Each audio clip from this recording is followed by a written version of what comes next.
My name is Margaret Calloway. I'm 61 years old, and last Tuesday I found out that the house I've lived in for 34 years doesn't belong to me. It belongs to my daughter-in-law.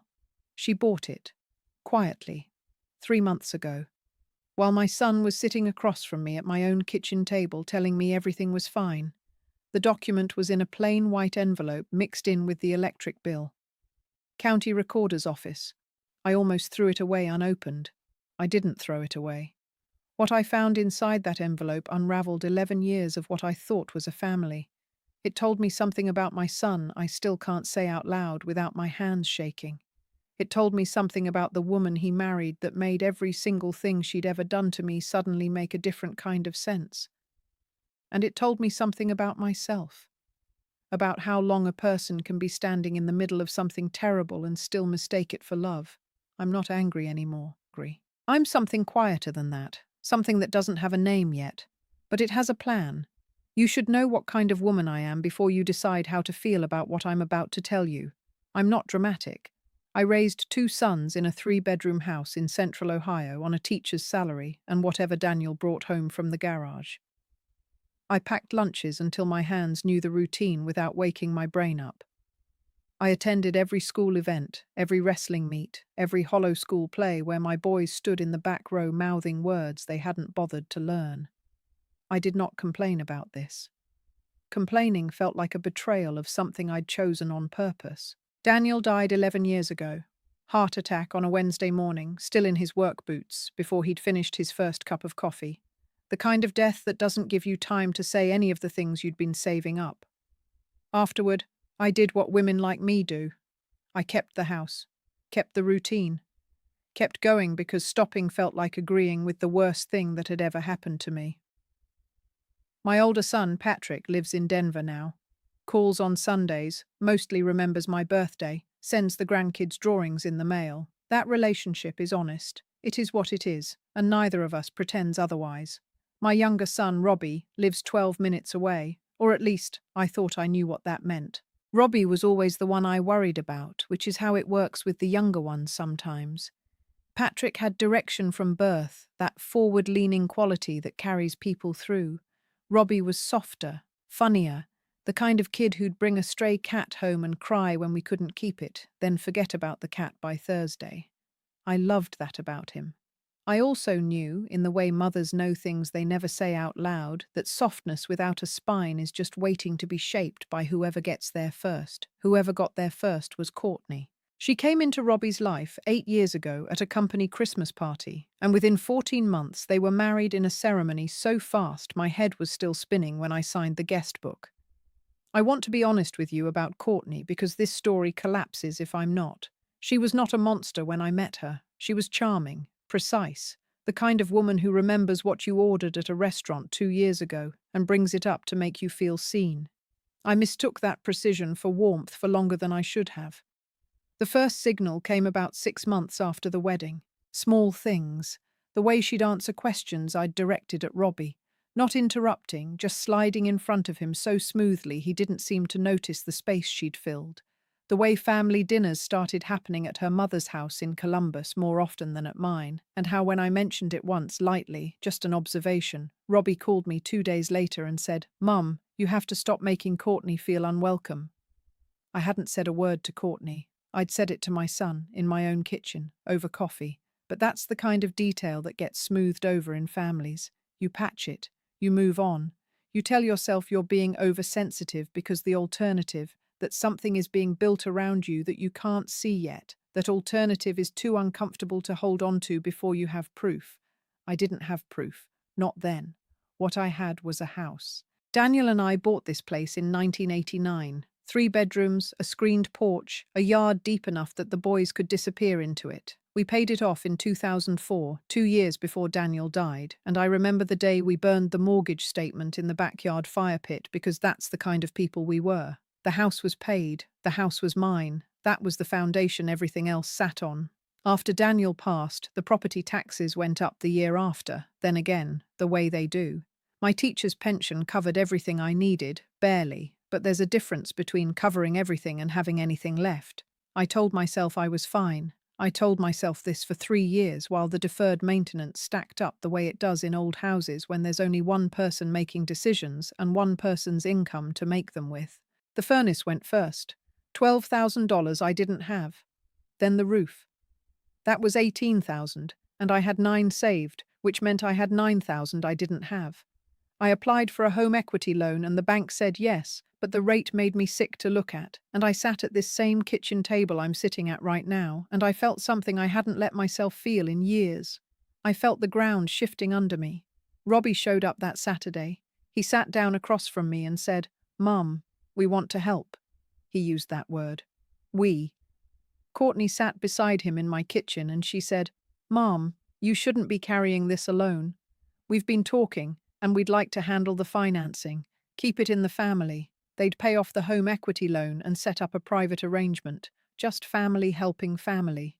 Simple. I want you to sit with what it felt like in that moment to have your son and his wife looking at you across your own kitchen table, warm and concerned and certain, offering you a hand. I want you to understand that I felt something close to relief. I felt loved. I thought, maybe I was wrong about her. Maybe this is what family looks like when you let it. I signed what they put in front of me. I know what you're thinking, and you're right, but I need you to understand what I signed because what Robbie told me I was signing and what was actually in those pages are two different documents describing two different realities. He said it was a repayment agreement, a private loan, between family. My house as collateral, which made sense. The house was the only asset. He sat there while I signed every page, and his pen was out to point to the signature lines, and the whole thing felt like something I'd seen before, something familiar and safe. What I did not read carefully, and what I will carry the weight of for the rest of my life, was the clause on page 7. 11 months ago, Courtney went back to work after 3 years home with the kids. New job, good salary. I was happy for her, genuinely.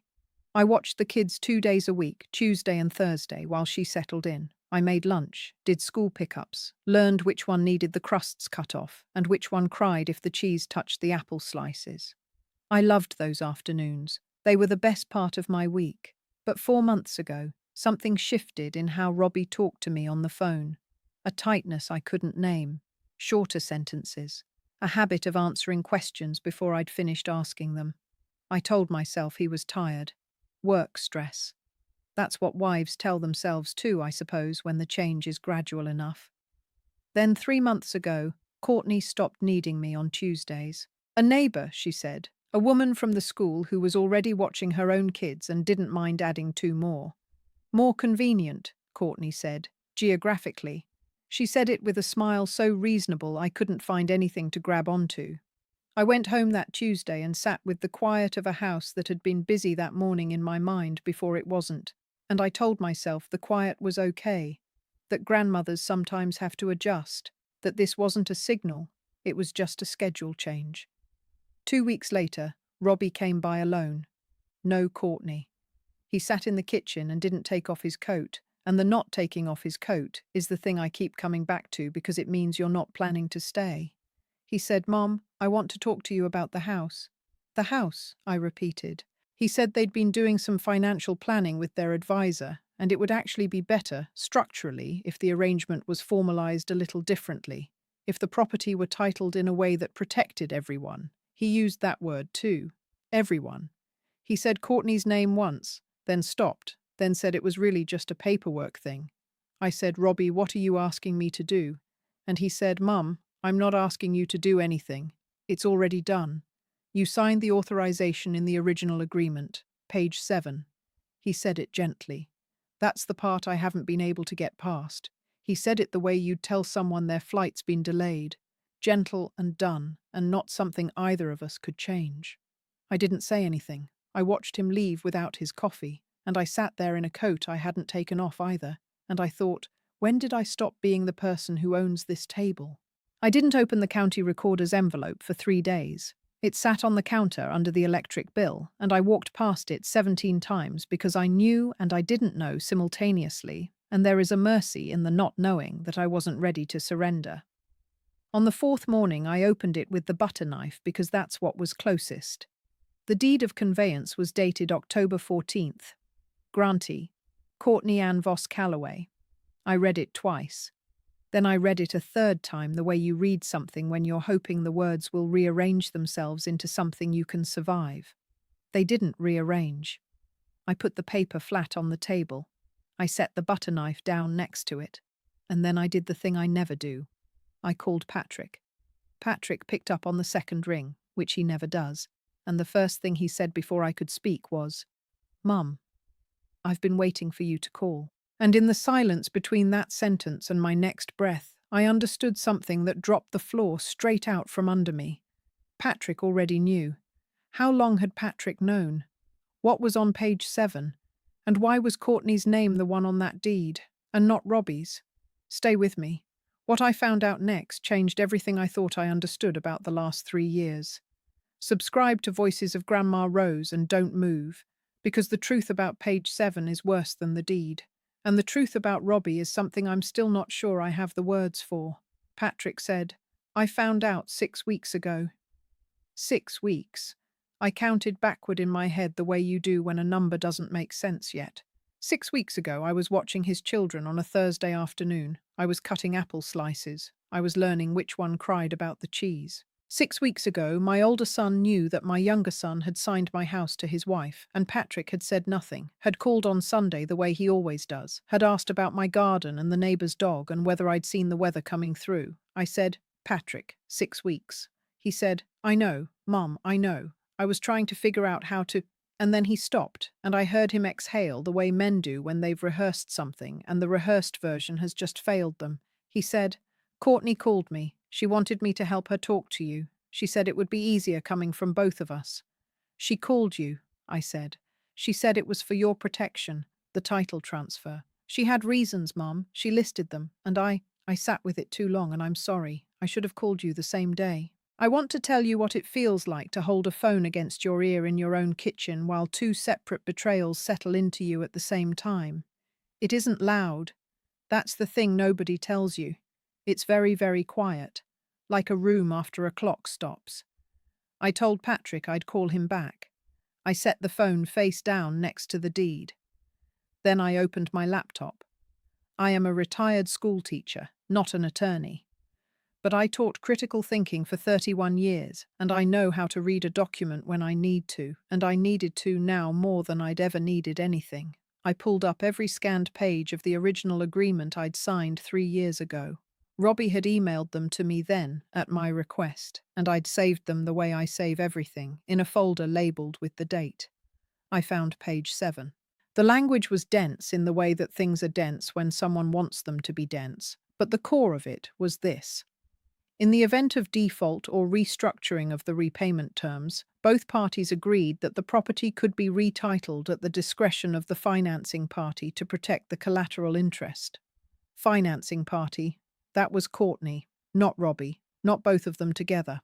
Courtney specifically by name on page 3 of the original document, which I now read for the first time with the eyes of someone who understood what she was looking at.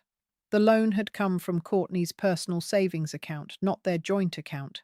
The agreement I'd signed in my own kitchen with my son sitting across from me had been a private financial contract between me and my daughter-in-law.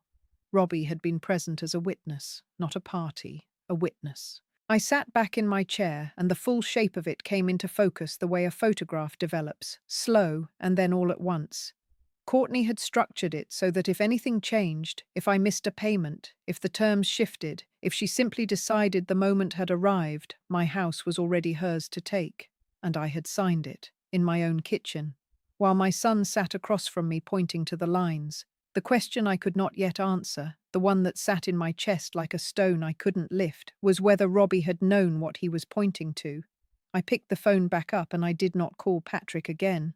I called my friend Helen Marsh, who taught alongside me for 22 years, and whose ex-husband was a real estate attorney until he became her ex-husband for reasons I won't get into here. Helen answered on the first ring because Helen always answers on the first ring, and it is one of the great constants of my life. I said, "Helen, I need Gary's number." A pause. "Margaret, what happened?" "I'll explain when I see you. Do you still have it?" She gave me the number and then she said quietly, "Do you want me to come over?" And I said no, because what I needed right then was not comfort. What I needed was information, and comfort would have slowed me down. Gary Marsh agreed to see me the next morning as a personal courtesy to Helen, and possibly also because he still feels guilty about the boat, but that is Helen's story to tell. I brought every page of the original agreement. I brought the deed from the county envelope. I brought the email chain between Robbie and me from 3 years ago when we'd discussed the arrangement. 11 messages, none of which contained the words financing party or collateral retitling or discretion. I'd printed them in order and paperclipped them, and Gary looked at me over his glasses when I set the stack on his desk. He read for 22 minutes. I watched the clock on his wall. When he looked up, he said, "This is a valid document." I said, "I know." He said, "You signed it." "I know that too. Tell me what I don't know." He turned back to page 7 and he read me a sentence I'd missed. Below the collateral language, in a subsection so embedded it required reading the footnotes to find the footnote, there was a notification clause. The financing party was required to provide written notice of intent to retitle no less than 60 days prior to any transfer action. "Did you receive written notice?" Gary asked. I thought about every piece of mail I'd gotten in the last 6 months. Bills, a jury summons, Christmas cards arriving early from people who plan ahead, a postcard from Patrick's kids with a drawing of what might have been a horse. "No," I said. Gary set his pen down with a small, deliberate click, and he said, "Then the transfer may have a procedural defect." May have. 2 of the most important words I'd heard in years. I drove home with those 2 words sitting in the passenger seat, and I thought carefully about what I was going to do next, and more importantly, what I was not going to do. I was not going to call Robbie. Not yet. I was not going to call Courtney. I was not going to post anything or tell anyone beyond Helen and Gary. What Courtney had that I did not have was the assumption that I didn't know. I had opened the envelope. I had read the deed. I had been to an attorney. And as far as anyone in my family was aware, I was still the woman who opened the electric bill and set the county recorder's envelope aside for later. That assumption was the only advantage I had, and I was going to keep it the way you keep a good hand in cards, close, quiet, until the right moment. On Sunday, Robbie called. Regular time. I answered the way I always answer, warm, unhurried. He asked about my garden. He asked about the neighbour's new dog. He did not mention the house. I did not mention the house. We talked for 11 minutes, and when we hung up, I sat with the phone in my hand and felt something I still don't have the right word for. Not hatred. Closer to grief. The specific grief of watching someone you made become someone you don't recognize, and not knowing yet which of the 2 of you got it wrong. Courtney texted that same evening. "Checking in on me," she said. "The kids had made something in art class and wanted to drop it off." "Was Thursday good?" I wrote back. "Thursday is perfect. I'll make lunch."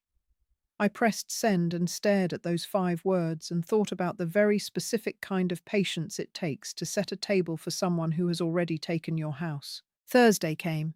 Courtney brought the kids and a pan of something she'd baked, the way she does, that precise warmth. The kids gave me a paper plate painted blue and green that I recognized as an attempt at the ocean, even if it looked more like a bruise. I hung it on the refrigerator with a magnet and meant it. Whatever was happening between me and their mother had nothing to do with them. We had lunch. Courtney talked about her job, a new project, a difficult colleague. I listened. Asked the right questions. Refilled her coffee without being asked, because that is what I do in my own kitchen, in the house that her name is currently on at the county recorder's office. And she smiled at me over the rim of the mug and said, "Mom, I don't know what we'd do without you." I smiled back, and I thought, "You're about to find out." I had told Gary to continue reviewing the agreement and to document every procedural irregularity. But there was a second thing I'd asked him to do. Quieter. More important. I'd asked him to help me understand what Robbie had known and when he'd known it, because the legal question and the personal question were running on separate tracks, and I needed both answers before I could decide which direction to move in. Gary called me the following Wednesday. He said, "Margaret, the email chain you gave me, the 11 messages between you and Robbie." I said, "Yes." There are 11 messages from Robbie's account. But when I cross-reference the timestamps with the document execution dates, there's a window of about 3 days, right before the signing, where Robbie wasn't the only person with access to that email thread. I went still. What do you mean? The original agreement was drafted by an attorney, not Robbie. I tracked the firm's name from the document header. I called them this morning as a professional courtesy, just to ask a general question about the structure. The attorney who drafted it said, and I'm quoting because I wrote it down, that both clients were present at every drafting session. Both clients, I repeated. Robbie and Courtney, Gary said. Every session, every revision, every clause, including page 7 and the subsection below it. I set my coffee cup down very carefully so it didn't make a sound. Gary, I said, was the 60-day notification requirement an oversight? Did they miss it by accident? A pause. The kind that means the person on the other end is deciding how honest to be. Margaret, he said. In my professional opinion, no. I asked him what he meant, and he chose his words the way a careful man chooses them. He said that in his experience, documents of this type, drafted by a competent attorney with both parties present through multiple revisions, do not accidentally contain unenforceable clauses. They contain them on purpose, either as a fail-safe or as a door left unlocked that someone planned to use later. A door left unlocked. I hung up, and I walked to the window, and I looked out at the yard Daniel and I had planted together. The oak tree that was a sapling when Patrick was born. The flower bed along the back fence that I'd rebuilt every spring for 30 years. And I understood something I hadn't let myself understand yet. This had not been a family helping a family. This had been a plan. And the question keeping me up that night, the one I still couldn't answer, the one that changed everything depending on which way it fell, was whether my son had been the architect of that plan or just the person who held the door open. I needed to know, not for the attorney, for me. So I did something I hadn't done in 11 years. I drove to the garage on Mercer Street where Robbie had worked summers in high school, where Daniel had worked for 19 years, where a man named Cal Briggs had been the manager since before Robbie could drive, and who had, at Daniel's funeral, pressed my hand in both of his and said, "Margaret, anything you ever need." Cal was under a Silverado when I walked in. He rolled out when he heard my shoes on the concrete, and when he saw my face, he stood up without wiping his hands and said, "What's wrong?" I told him I needed to ask him something and that I needed him to tell me the truth, even if he thought it would hurt me. He said, "Margaret, I've been hoping you'd come in here for 6 months." And that, right there, was when I understood the shape of what I'd walked into was larger than I'd known. Because Cal Briggs hadn't heard from me in 2 years. I hadn't called. I hadn't stopped by. But he'd been expecting me, which meant someone had already been here before me. Who had come to Cal first? What did he know that had been waiting 6 months for me to arrive? And what does the answer mean for the choice I'm about to make? Stay with me. We're almost at the end. But the hardest part of this story isn't what Courtney did, it's what I found out about why. Subscribe to Voices of Grandma Rose, because the reason changes everything.